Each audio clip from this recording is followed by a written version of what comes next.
몇 년 전에 일본의 NHK, 우리 말하면 KBS가 노후 파산 특집이라는 걸 방송했습니다. 일본에서 난리가 났습니다. 우리나라에도 번역이 돼서 출판이 됐는데요.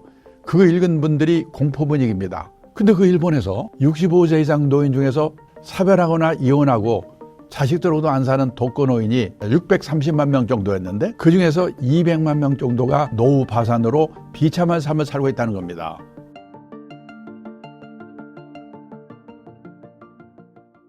안녕하세요. 강창입니다. 저는 행복백세 자산관리연구회의 대표를 맡고 있는 강창입니다. 금융투자업계에서 50년 동안 일을 했고요. 지금은 그 투자교육, 노후설계 교육 활동을 하고 있습니다. 77년 인생설계에 영향을 준 세 가지의 간접 경험이 무엇일까요? 1973년도에 한국증권거래소에 입사를 했는데 75년도에 그러니까 지금부터 48년 전이네요. 일본의 도쿄의 증권거래소에 연수를 가게 됐습니다. 그때 이제 연수를 받으면서 노인분들이 그 일하는 사례를 보고 이렇게 나이가 들어서도 일을 해야 되는 거구나. 또 일을 하는 데는 이 폼나고 권한 있는 그런 일보다도 뭔가 저렇게 허드렛 일 같은 것도 일을 해야 되는 거구나. 그런 걸 그때 깨달은 거가 큰 도움이 됐습니다. 그때부터 저는 높이 올라가고 돈을 많이 버는 것보다도 어떻게 하면 늦게까지 일을 할 수 있을까, 그런 생각을 제가 하게 됐고요. 그 다음에 또 이제 제가 그 금융투자업계에서 일을 하면서 2000년 초에 일본에서 베이비붐 세대, 제가 1947년생인데 일본의 베이비붐 세대의 1세대가 1947년생부터거든요. 그 사람들의 이제 퇴직이 시작이 되면서 일본은 정년퇴직이 60세이기 때문에 그 몇 년 전부터 은퇴에 관련 서적이 많이 나왔습니다. 그 서적을 한 20권쯤 사가지고 제가 쭉 읽었는데 그 돈 문제도 있고 건강 문제도 있고 뭐 여러 가지 있는데 그 중에도 퇴직하고 나서 일을 하는 게 얼마나 중요한가, 소일거리를 갖는 게 얼마나 중요한가, 그런 그 내용들이 많았는데 그걸 보면서 다시 한번 뭔가 나도 퇴직한 후에도 일을 할 수 있도록, 그것이 돈이 되는 일이든 사회공헌 활동이든 취미 활동이든 또 그걸 겸한 활동이든 뭔가 소일거리를 갖는 거를 제일의 목표로 세워야 되겠구나, 그런 생각을 하게 된 겁니다. 그리고 또 하나는 제가 이제 대학 시절에 우연히 어느 성직자의 설교를 듣게 됐는데 그때 어떤 내용의 어떤 제목의 설교였는지는 전혀 기억이 나지 않는데 설교 내용 중에 한 말씀이 지금도 기억에 남는 겁니다. 프랑스의 사상가 장폴 사르트르가 했다는 말인데요. 인간은 타인의 눈길에서 지옥을 경험한다. 그러니까 우리가 남의 눈 때문에 너무 힘든 나날이 많은데 남의 눈에서 벗어나는 게 중요하다. 그 말이 저한테 휘리 꽂혀서 제가 이제 직장생활 하면서도 남의 눈 때문에 좀 힘들고 그럴 때도 그 말을 생각하면서 제가 이제 내 소신을 갖고 일을 할 수 있었던 게 많이 도움이 됐던 것 같습니다. 저는 그래서 제 후배들에게 이 얘기를 합니다. 제 나이가 77세인데 77세쯤 되면은 그때 그렇게 해서는 안 되는 거였구나, 이렇게 했어야 되는구나 깨닫게 됩니다. 근데 77세 나이에 깨달아도 늦거든요. 그때는 주어진 상황에 맞춰 사는 방법밖에 없습니다. 그러니까 젊은 시절에 30대, 40대, 적어도 50대까지 뭔가 이런 제가 조금 전에 말씀드린 것처럼 간접적인 경험을 통해서 미리 깨닫고 미리 준비를 하는 게 참 중요하구나. 그런 면에서 저는 지금 말씀드린 그 세 가지 그런 간접 경험이 제가 지금까지 일을 하는데 큰 도움이 됐다, 이 말씀을 드릴 수가 있겠습니다. 그리고요, 우리가 이제 뭐냐면 일을 한다고 그러면은, 그리고 또 노후 대비 준비를 한다고 그러면은 자산 관리를 잘해야 되는데 자산이라고 하면 보통 사람들은 제일 먼저 생각하는 게 부동산이죠. 실물 자산을 많이 생각하고 두 번째는 주식이나 채권이나 펀드 같은 금융 자산을 생각하게 되는데 저는 그것보다도 더 중요한 게 뭐냐면 인적 자본, 자기 자신.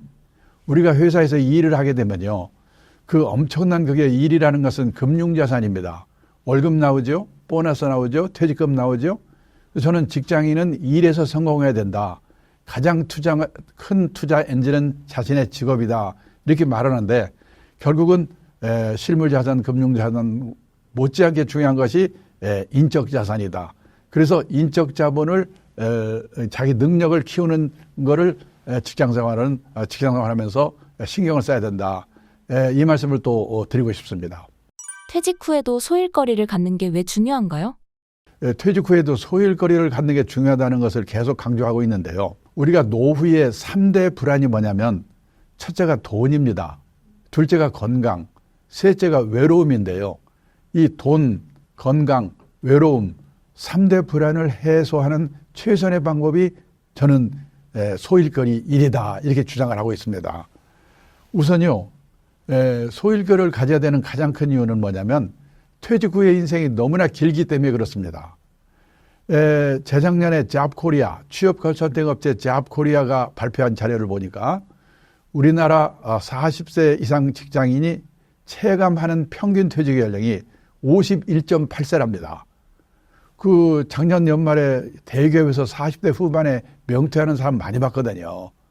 그러니까 51.8세가 평균 그 퇴직 연령인데 반올림해서요. 52세에 퇴직했다고 가정합니다. 그리고 83세까지만 산다고 가정하자. 왜 83세인가? 지금 우리나라의 남녀 합해서 평균 수명이 83.6세입니다. 근데 우리는 평균 수명에서 지금 내 나이 뺀 만큼 앞으로 더 살겠지 이렇게 계산들을 하시는데 그러면 안 된다고 봅니다. 5명 중에 1명이 살아남을 확률의 연령, 그걸 20% 생존 확률 연령이라고 하거든요. 그러니까 뭐냐, 1980년생의 경우, 금년에 만 44세죠. 1980년생의 경우 20% 생존 확률 연령이 남자가 100살, 여자가 102살이라고 합니다. 그러니까 일단 이 강의를 들으시는 분들은 나는 100살까지 산다. 그리고 준비를 해야 된다는 거죠. 물론 이제 그 전에 가면 그만이고.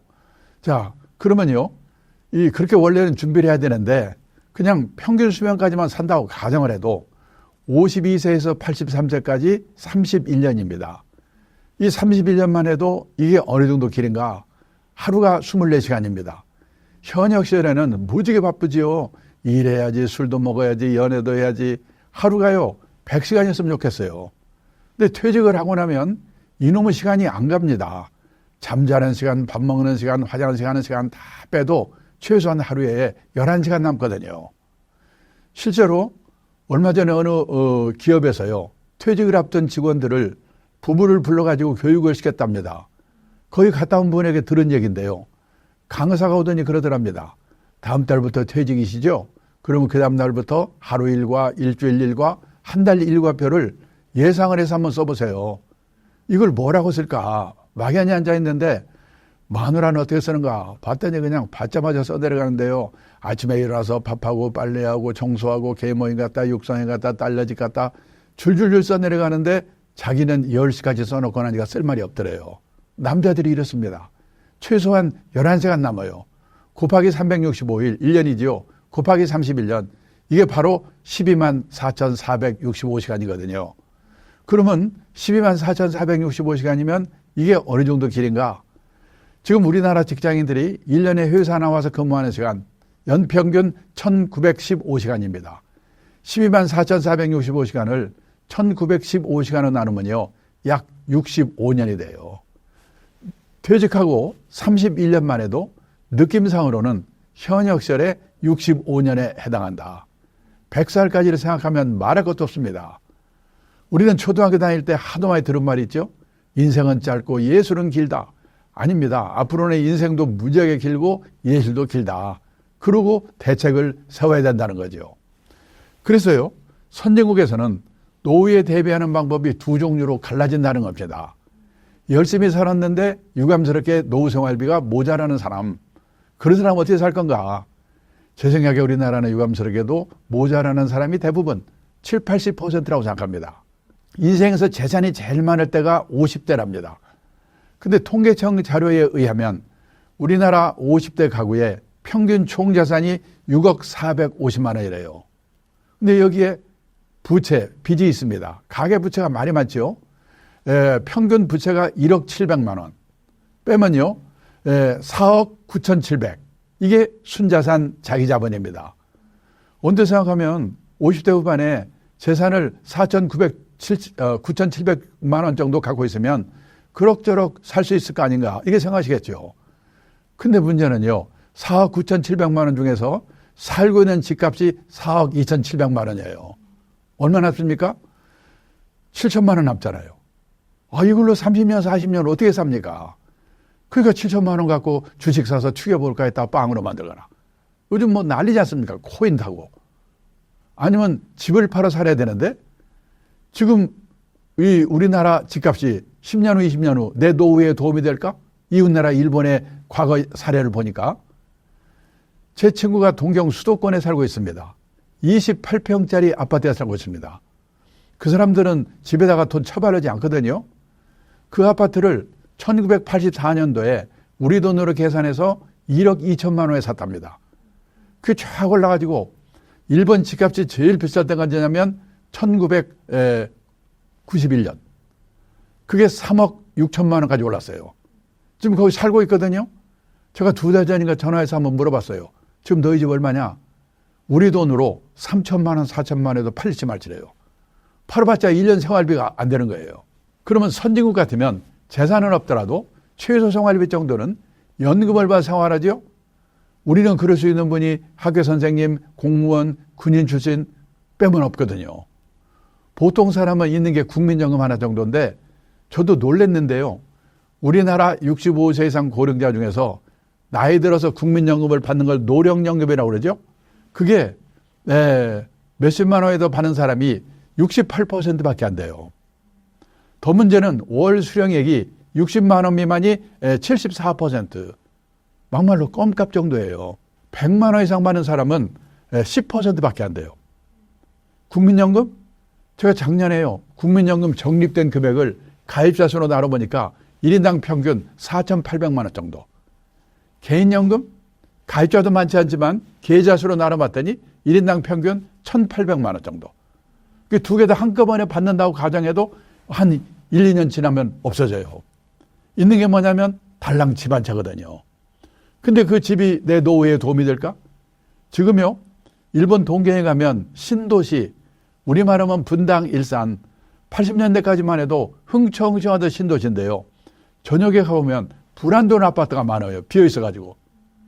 일본의 빈집이 5년 전에 849만 채라고 하더라고요. 작년 연말에 1,000만 채가 된다고 그랬거든요. 아직 발표 안 했으니까 됐는지 안 됐는지 모르겠어요. 10년 후가 되면요, 일본 집 3채 중에 1채가 빈집이 된대요. 도움이 안 돼요. 우리나라에 빈집이 없나요? 3년 전에 보니까 우리나라도 151만 채가 비어있대요. 시골에 농가주택 비어있는 거? 아닙니다. 대도시 한복판에도 빈집이 생겨요. 도청이 든 자리가 도청이 딴 데로 옮겨가 버리면 빈집이 생겨요. 요즘은 지방도시도요. 지난번에 어느 지방도시를 가보니까 외곽에 신도시가 생겨요. 인구는 주는데. 그러면 구도심에 있던 젊은 사람들이 그걸로 이사를 갑니다. 그럼 구도심에는 노인분들만 남아있다가 돌아가시면 비는 거예요. 일본의 빈집이 저렇게 늘어난 게 그 이유예요. 우리가 그 뒤를 따라가고 있거든요. 노후에 도움이 안 돼요. 근데 신문에 텔레비에서는 노후가 편하려면 10억이냐 7억이냐. 저는요, 신문기자 만날 때마다 제발 좀 그런 것 좀 쓰지 마라.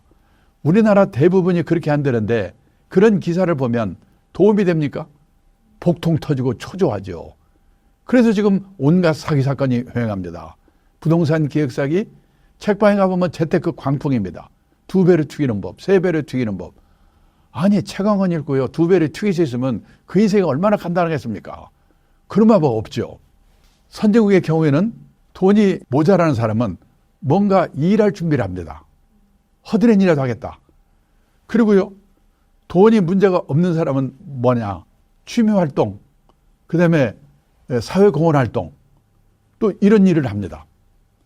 그래서요, 뭔가 돈 때문이 아니고 아까 처음에 말씀드렸지만은 건강을 위해서도, 그 다음에 돈, 건강, 외로움 이거에 대비하기 위해서도 뭔가 선진국에서는 일을 한다는 겁니다.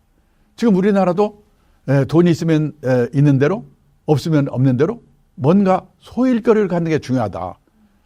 다시 말씀드리면은 노후의 3대 불안이 뭐냐면 첫째가 돈, 둘째가 건강, 셋째가 외로움인데 그 3대 불안을 해소하는 최선의 방법이 일을 하는 거다. 우리가 인생을 살아가면서 정년을 3번 맞이한다고 합니다. 첫 번째가 고용정년, 보통 회사 55세, 근데 아직도 몸이 쌩쌩합니다. 그래서 허드렛 일이라도 자원봉사활동이라도 사회공헌활동이라도 일을 한다는 거예요. 이 일의 정년. 그리고 마지막으로 하나님이 불러가는 정년, 인생 정년이죠. 그래서 저는 주장하기를 가장 확실한 노후 대비는 재테크가 아니고 평생 현역이다. 이렇게 주장을 하고 있는 겁니다. 창직의 시대라고 말씀해 주셨는데 무엇일까요? 제가 가장 확실한 노후 대비는 평생 현역이다. 이런 말씀을 드리면은 많은 분들 중에 화를 내는 분이 있습니다. 아니, 일만 줘보세요. 내가 왜 일을 안 하는가. 일을 하고 싶어도 일이 없잖아요. 그렇게 얘기를 합니다. 맞습니다. 지금 청년 실업이 넘쳐나고 있고 직업이 사라지는 시대라고 그러거든요. 옥스퍼드 대학의 마틴 스쿨이라는 데서 발표한 자료를 보니까요. 고용의 미래라는 자료인데 2033년이 되면 현재 있는 직업의 47%가 사라질 거래요. 그 일이 현재도 없고 일이 또 사라지고 이래서 지금 청년 실업이 넘쳐나는데 무슨 일을 하란 말인가 이렇게 얘기를 합니다. 그래서 저는 뭐라고 대답하냐면 그래서 퇴직한 사람들이 할 수 있는 일이라는 게 젊은 사람들이 할 수 없는 일이거나 할 수 있다고 하더라도 하려고 하지 않는 일을 할 수밖에 없다.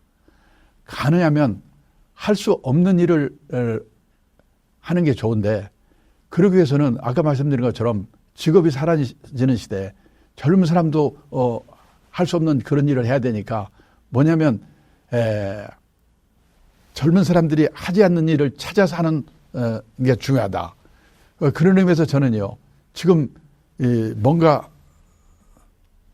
새로운 직업이 없어지면서 새로운 직업이 또 많이 생겨나는 시대다. 그런 의미에서 저는 창직의 시대라고 얘기를 하고 있습니다. 그 우리나라에 정식 등록된 직업의 수가요. 5년마다 발표하는데 2019년에는 17,000개 정도였답니다. 그것이 그 당시에 일본은 25,000개, 미국은 36,600개. 요즘요. 생각지 않은 일들이 많이 생깁니다. 아이패드 화가, 반려동물 장의사, 인터넷 장의사. 저는 인터넷 장의사가 뭔가 했더니요. 과거 흔적을 지워주는 거래요. 이런 식의 일들이 많이 생기거든요. 정리 컨설턴트. 저도 그 개인적인 얘기를 해서 죄송한데요. 저는 창직을 했다고 생각하는데 제가 2000년 초에 펀드를 운용하는 자산운용사의 대표를 하고 있었습니다. 근데 그 자산운용사의 대표를 하면서 보니까 그 자산운용업이 성공을 하기 위해서는 운용만 잘해서 되는 게 아니라 투자자들이 단기 시황에 쫓겨가지고 그냥 사다 팔았다 이렇게 반복하면 안 되는 거구나. 장기 투자, 분산 투자의 원칙을 지키도록 이 투자자들을 설득하는 일이 중요하구나. 그래서 제가요, 이 미국, 일본에 제 나이 또래 된 친구들이 하는 일을 저렇게 조사를 해보니까 그 투자 교육이라는 걸 하고 있더라고요. 그래서 제가, 나도 이제 나중에 퇴직하면 저걸 해야 되겠구나. 투자 교육을 시작했습니다. 근데 하다 보니까, 우리나라 베이비붐 세대의 은퇴가 시작이 되면서 저한테 노후의 생활에 대해서, 은퇴 후에 대해서 질문을 하는 겁니다. 그래서 제가 노후 설계에 대해서 공부를 또 하게 됐죠. 제가 50년 전에 이 업계에 들어올 때요. 50년 후에 무슨 노후 설계를 하고 일할 거리라고는 생각도 안 했거든요. 근데 하다 보니까 그런 일들이 되는 거예요. 저는 그래서 유튜브를 보시는 분들이 그동안 하고 있는 일이 있을 거고 해온 일이 있을 겁니다. 그 일과 관련해서 미래의 직업하고 관련해서 뭔가 이 젊은 사람들이 하지 않는 그런 일들이 없을까 생각을 하면서 자기 일을 하게 되면은 하고 있는 일도 자기 하고 있는 일에 대해서 더 열심히 하게 되고 뭔가 미래에 할 수 있는 일을 소위 말하는 창직을 하는데도 도움이 되지 않을까. 그런 의미에서 저는 창직의 시대다 이렇게 말씀을 드리고 있는 겁니다. 일본의 노후 파산이 한국도 판박이라는 말이 왜 있는 건가요? 저는 판박이라고 말하기보다는 그 일본의 노후 파산의 사례를 보니까 그게 남의 일이 아니다. 뭐 그런 뜻으로 제가 말씀을 드리겠습니다.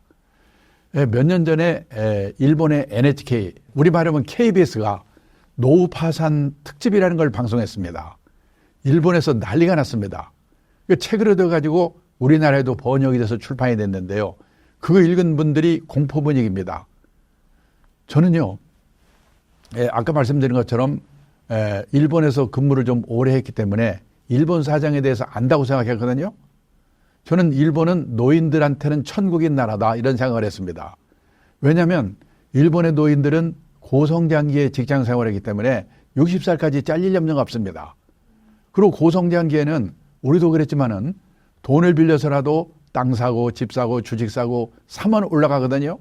재산을 모을 수가 있었습니다.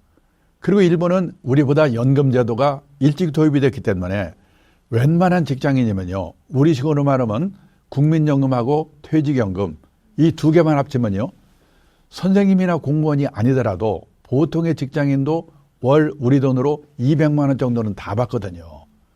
근데 그 일본에서 65세 이상 노인 중에서 혼자 사는 노인, 사별하거나 이혼하고 자식들하고도 안 사는 독거 노인이 630만 명 정도였는데 그중에서 200만 명 정도가 노후 파산으로 비참한 삶을 살고 있다는 겁니다.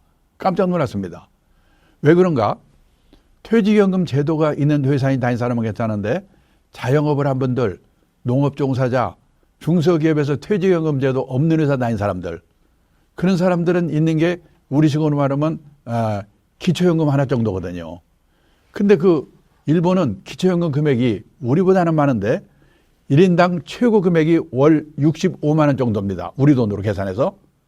부부가 같이 있을 때는 둘이 합치면 130만 원, 일도 좀 하고 그러면 사는데요. 사별하거나 이혼하고 나면 65만 원밖에 안 되니까 어떤 사람은 한 달 식비를 우리 돈으로 10만 원으로 해결한대요. 편의점에 가서 삼각 김밥 하나 사 먹고 끝낸대요. 선진국인데. 그러다가 60이나 70이 돼가지고 몸이 아프기 시작하면 노후 파산이 되는데 그런 사람이 당시에 200만 명이라는 거예요. 그럼 일본 사람들은 집은 다 있을 텐데 집을 팔아 살면 될 거 아니냐. 참고로 일본의 주택보급률이 당시에 113.5%였습니다. 그때 우리나라 주택보급률은 104%. 웬만한 집이 다 있거든요. 근데 그 집이 노후에 믿을 수가 없는 거예요. 앞에서 소개했지만은 제 친구가 동경 수도권에 살고 있는데 28평짜리 아파트에 살고 있어요. 그 아파트를 1984년도에 우리 돈으로 계산해서 1억 2천만 원에 샀습니다. 그게 쫙 올라가지고 일본 집값이 제일 비쌀 때가 언제냐면 1991년 3억 6천만 원까지 올랐거든요. 지금 거기 살고 있는데 우리 돈으로 3천만 원, 4천만 원에도 팔릴지 말지래요. 노후에 집이 도움이 안 돼요. 그러면 일본 사람들은요, 예금을 많이 하기 때문에 예금에 든 돈을 헐어서 쓰는데 문제는 옛날처럼 60이나 70에 세상을 떠나버리면 상관없는데 100살까지 사니까 예금이 바닥이 나고 몸이 아프기 시작하면 노후 파산이 되는데 그런 사람이 당시에 200만 명이라는 거예요. 지금 우리나라는 아직은 고령화의 초입 단계에 있기 때문에 이 문제를 심각하게 얘기 안 하지만 우리도 10년, 20년 지나서 지금 일본 수준으로 초고령 사회가 되면 우리나라의 노후 파산 문제는 얼마나 심각하겠는가 걱정이 되는 거예요. 일본 사람들은 집값이 떨어지더라도 가계 부채가 별로 없기 때문에요. 우리처럼 주택빈곤, 하우스푸어가 될 염려는 별로 없어요. 여기 일본의 각 가정에서 갖고 있는 저주택분제 부채 비율인데요. 연령대별로 평균을 보면요. 제일 높을 때는 40대 미만, 181%. 그때는 일본 사람들도 빚밖에 없어요. 왜? 30년, 40년 월부로 집을 사기 때문에 집 사고 나면 빚밖에 없거든요. 근데 그거를 현역 시절에 계속 갚아가지고 퇴직하고 나면 빚이 4%밖에 안 남아요. 그러니까 일본 사람들은 직장 생활하면서 가계 부채 집 살 때 빌린 돈 있잖아요. 이거를 갚는 거가 목표예요. 그러니까 빚이 없으니까 살다 가면 되는 거예요. 제 친구도요. 우리 돈으로 그 집이 3천만 원, 4천만 원에 팔릴지 말지인데 아무렇지도 않아요. 우리 애들은 집 있고 나는 빚도 없는데 이거 살다 가면 되는 거지. 근데 우리나라는요. 이 비율이 제일 높을 때는 마찬가지로 198%. 근데 퇴직했는데도 49% 절반의 빚이 그냥 있는 거예요. 우리는 왜 그런가? 15평에서 20평, 20평에서 30평, 30평에서 40평. 그때 말하다 은행에서 3년, 4년 기한으로 돈 빌려 집을 사니까 퇴직하고 했는데도 빚이 아까 말씀드렸죠? 50대 평균의 부채가 1억 700이라고? 없는 집도 있으니까 있는 집은 몇 억씩 있겠죠. 혹시라도 10년 후, 20년 후 우리나라의 집값 하락 현상이 나타난다면 저는 그럴 가능성이 크다고 보는데 우리나라의 주택 빈곤 하우스포가 얼마나 많아지겠는가. 그 다음에요. 더 문제는 또 뭐냐면 살기는 또 오래 살아요. 일본은 평균 수명이 남자가 81세, 여자가 87세입니다. 우리나라는요. 남자가 80세, 여자가 86세인데요. 얼마 전에 신문을 보셨는지 모르겠는데 몇 년이 지나면 우리가 일본을 제끼고 세계에서 최장수이 된대요. 저 놀라가지고 왜 그런가 봤더니 건강보험이 우리나라처럼 보급이 잘 된 나라가 없다는 거죠. 이번 코로나로 우리 건강보험이 얼마나 좋은지 알게 됐죠. 얼마 전부터요. 미국, 캐나다 이민 갔던 노인들 중에 돌아오는 분이 많은데 왜 돌아왔냐고 물어보면 건강보험 때문에 돌아왔다는 분이 많아요.